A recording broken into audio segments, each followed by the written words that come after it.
Hello everyone, I would like to welcome you, all of you, to this year's Bard Music Festival. The good news is that our festival will be complete and done in real time and in real space, signaling in a way the end of the worst of the pandemic and the return to a more normal concert life and public life. So Bard is very proud, and the Bard Music Festival is very proud to be able to have relaunched the Bard Music Festival, its 31st season, in 2021. And what we're doing is the program we had envisaged to do in 2020 when everything was shut down because of the pandemic. And I'm pleased to say that this festival has a number of firsts, the most important of which is that our subject for the first time is a woman, a great and dominant musician of the 20th century, Nadia Boulanger. The second first is much less important, but I want to acknowledge it, and that is that our book, which brilliantly edited by Janice Brooks, on Nadia Boulanger and her world, is being published by the University of Chicago Press.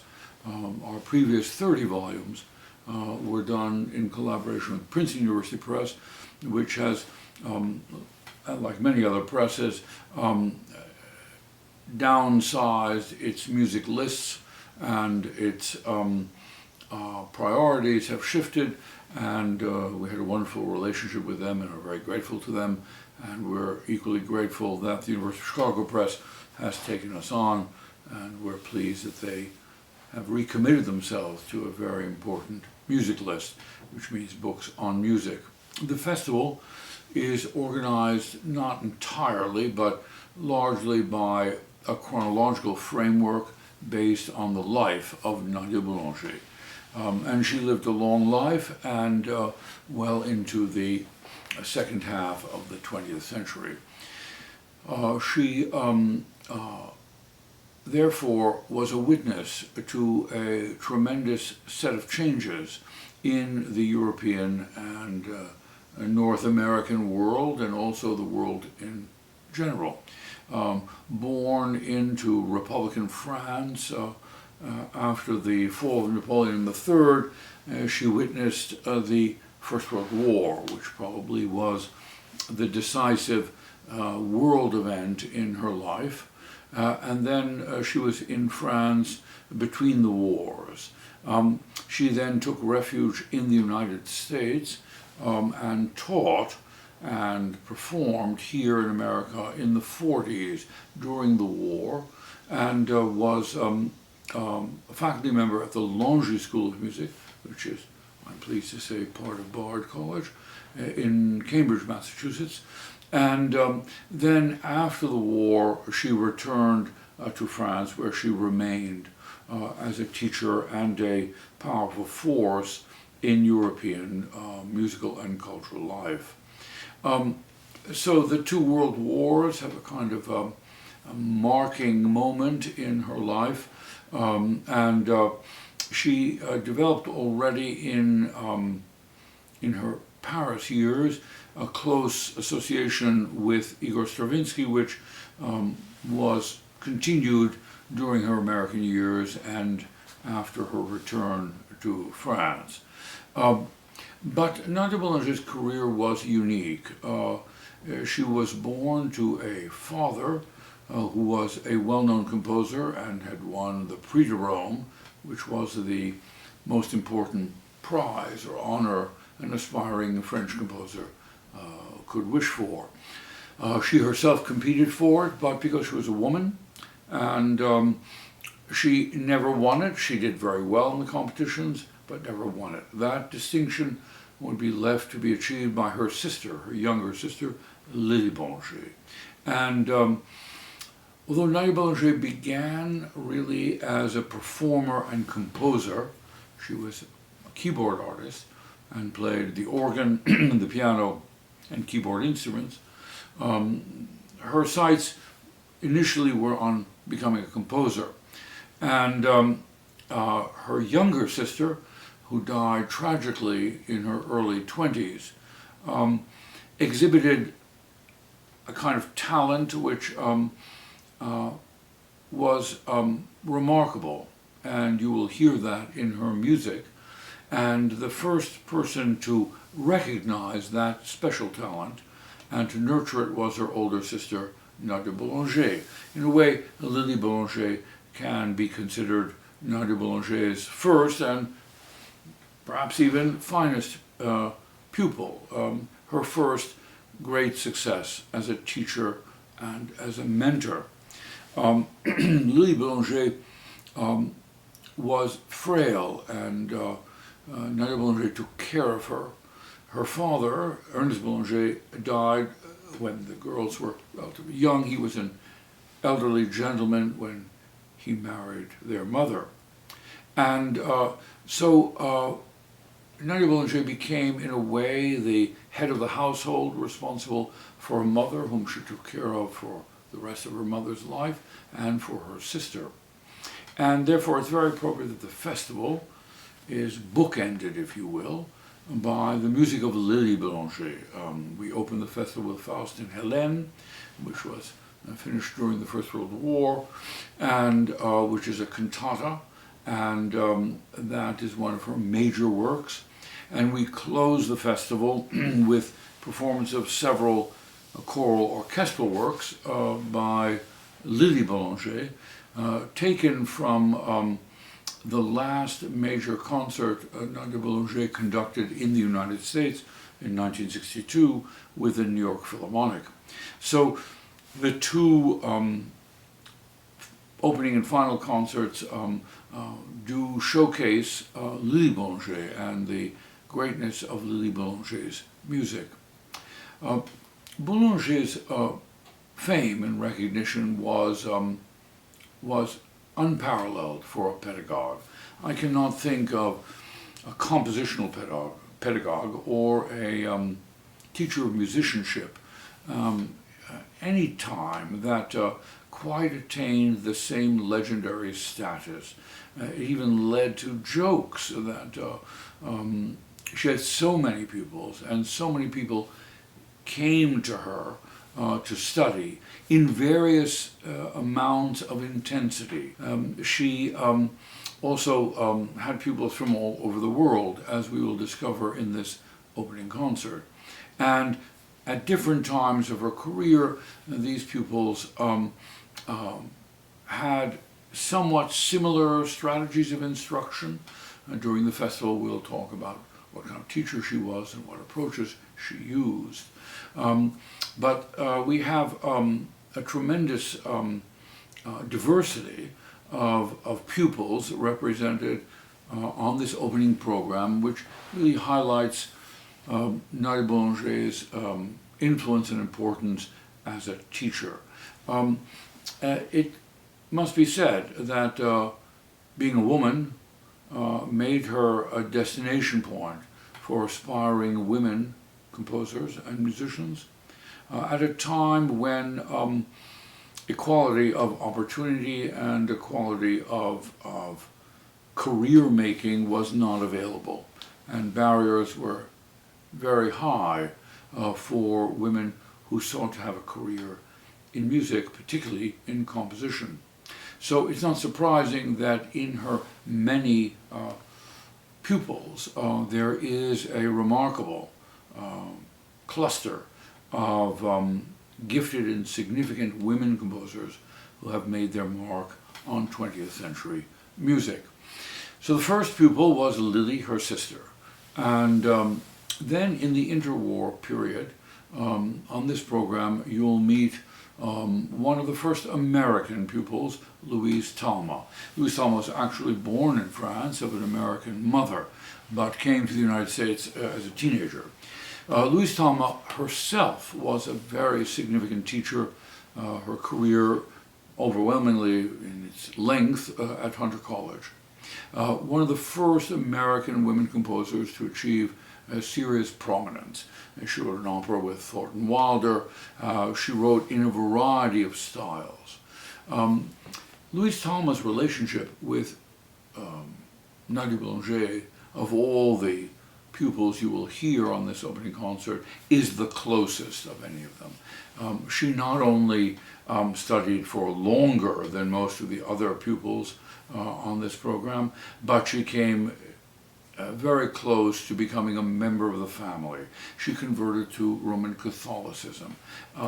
She idolized Nadia Boulanger, and Nadia Boulanger was by far the most important person in her life.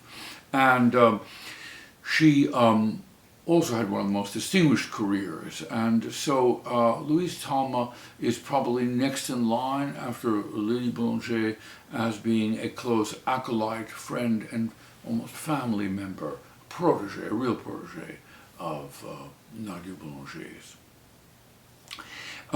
The program ends with one of the composers whose fame and reputation is on the rapid rise.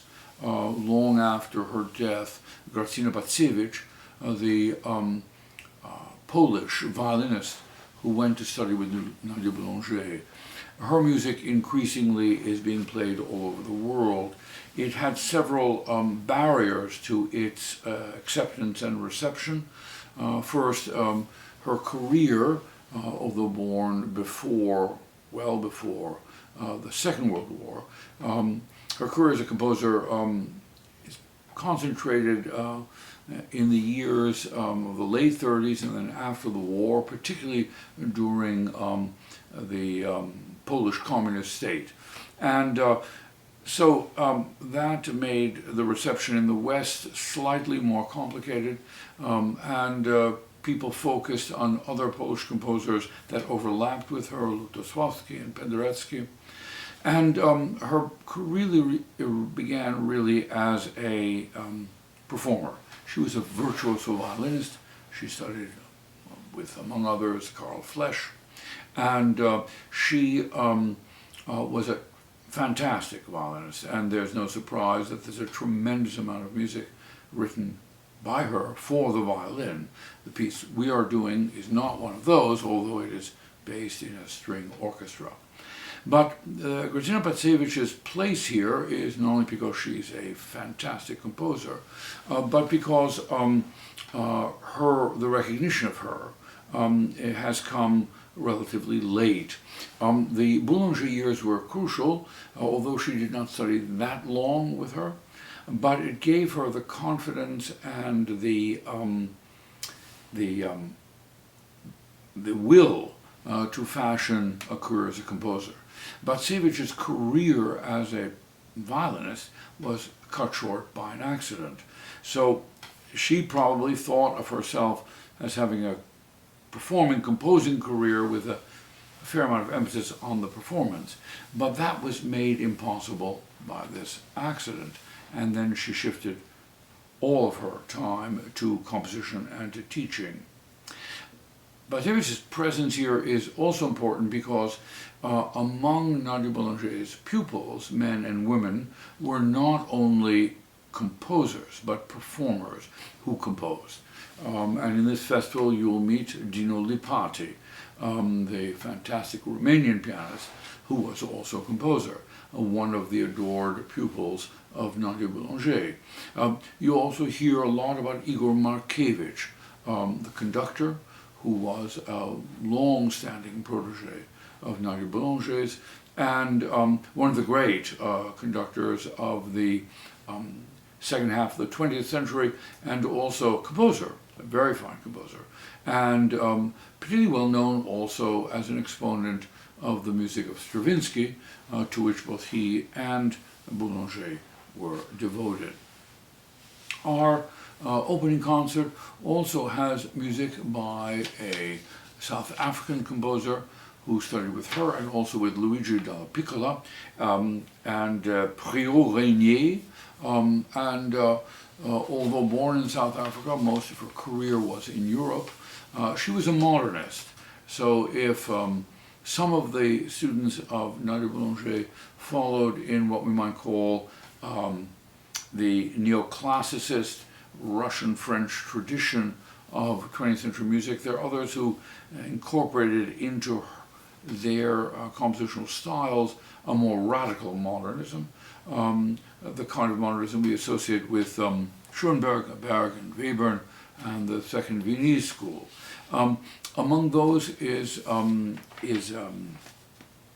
Régnier, and who became attracted to the more, let's say, astringent and dense musical language favored at the mid-20th century. We often think of Boulanger as conservative.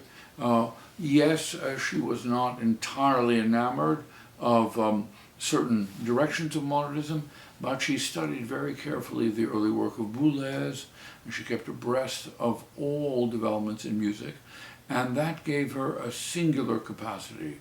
She was not the purveyor of a particularly fixed orthodoxy.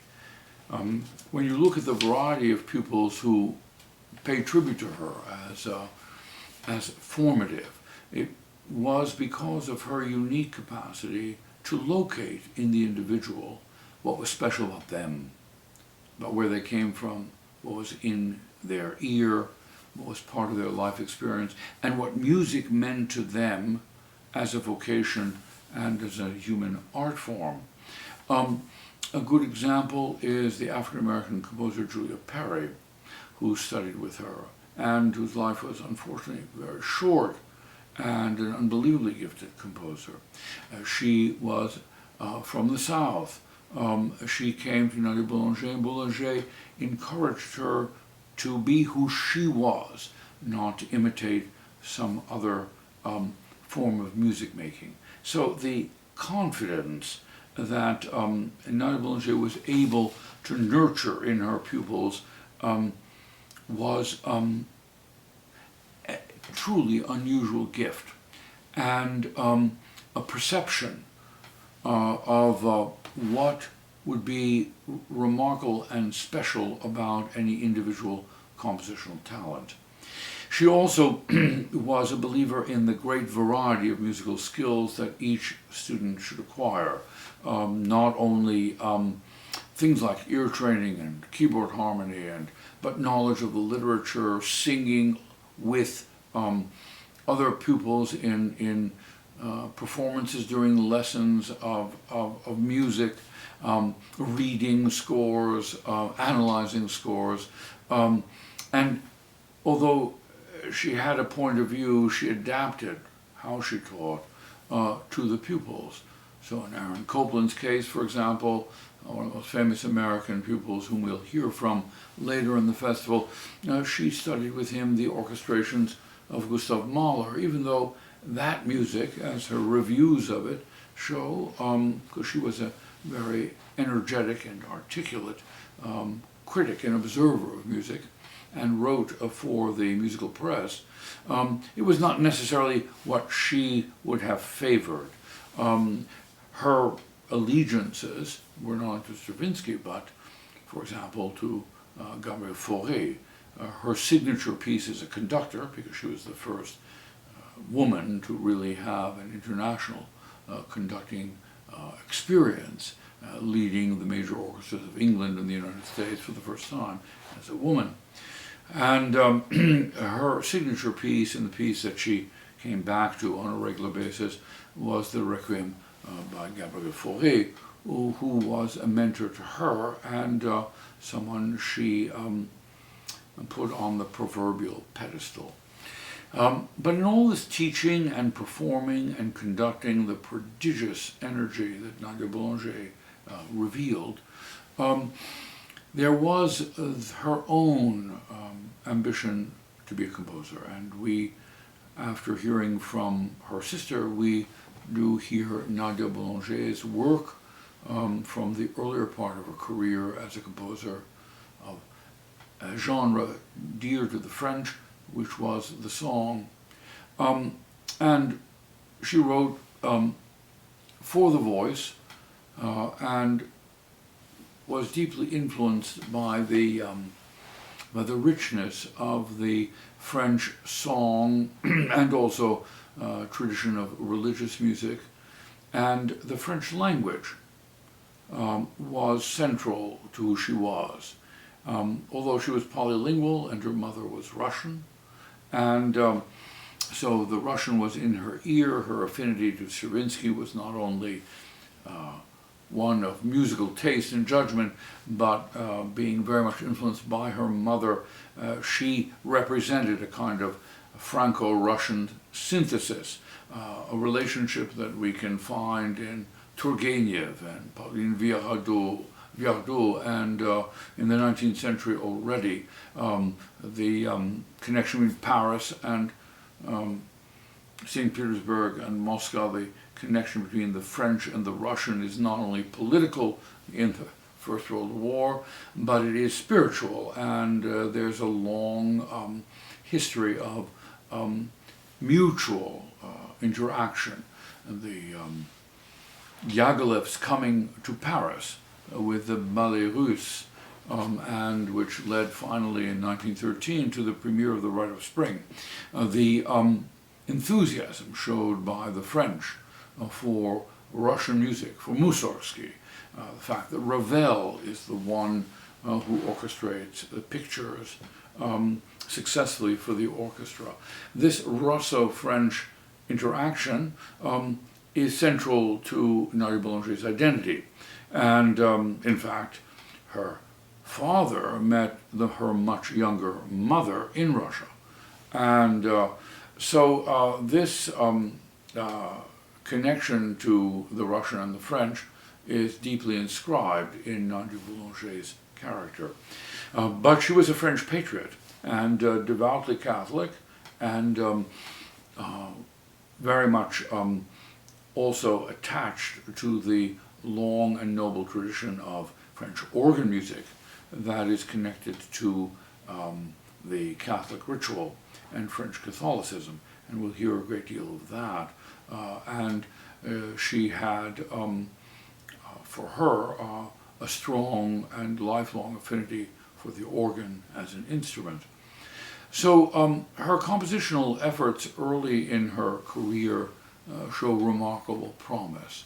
That necessity, the First World War, and perhaps the memory of her sister and the encounter with her sister forced her to rethink where the balance of her activity should rest, led her to be a performer and a pedagogue first before being a composer. But we will hear from her in her own compositional voice. Finally, since this festival is taking place in the United States, it is fair to say that her influence on 20th century music in the United States is outsized. I think one could say there are literally hundreds of musicians and composers who have been influenced directly or indirectly by Nadia Boulanger, not only during her years here, which were relatively brief, but through the school she established after the First World War. So with the help of the Damroshes and a committee that was set up in the United States to help the French before the Americans entered the war, Nadia Boulanger became engaged in this patriotic effort. And after the war, with American help, she set up a school for Americans in Fontainebleau. And this summer school, essentially, which was finally part of a 12-month teaching schedule, not only at home, but at institutions in Paris, and then at Fontainebleau, Nadia Boulanger was tireless as a teacher, but right after the First World War, it was quite clear that a new generation of Americans those individuals were not about to follow in the footsteps of the previous generation in America that essentially gone to German-speaking Europe to learn the art of classical composition. Just as America imported, even to this day, Europeans to be representatives of the classical music tradition as performers. When it came to composition, they hired Dvořák for the National Conservatory in the 1890s, and Gustav Mahler to be the music director of the New York Philharmonic, and Wilhelm Gericke to be the first conductor of the Boston Symphony Orchestra. And this reliance on the German-speaking lands in the American tradition became politically undesirable and unpopular after 1918-19. And attention of Americans wanting to go to Europe shifted to Paris. And Boulanger and her colleagues understood this as an opportunity, and they set up a tradition of Americans going to study with Boulanger. So her influence and the later part of her career, two very important American composers studied with Boulanger, Philip Glass and George Walker, the great African-American composer. I think it was Virgil Thomson, also a student of Nadia Boulanger's. Virgil Thomson was probably the most articulate of her pupils as a writer on music, and he often would joke about how pervasive and dense the Boulanger influence was. Among her students, one has to count Elliott Carter, Roger Sessions. The list is endless. And probably a symbolic act that represents how important Boulanger was to American musical culture in the 20th century is the pilgrimage that Leonard Bernstein made to her toward the end of her life. He had not studied with her, but for him and his generation, Boulanger was a deity, and arts rarely produce deities. And so we at Bard are very proud to have this festival come back to life, uncovering the world, the music, the career, and highlighting the incredible achievement of one of the greatest musicians of the 20th century.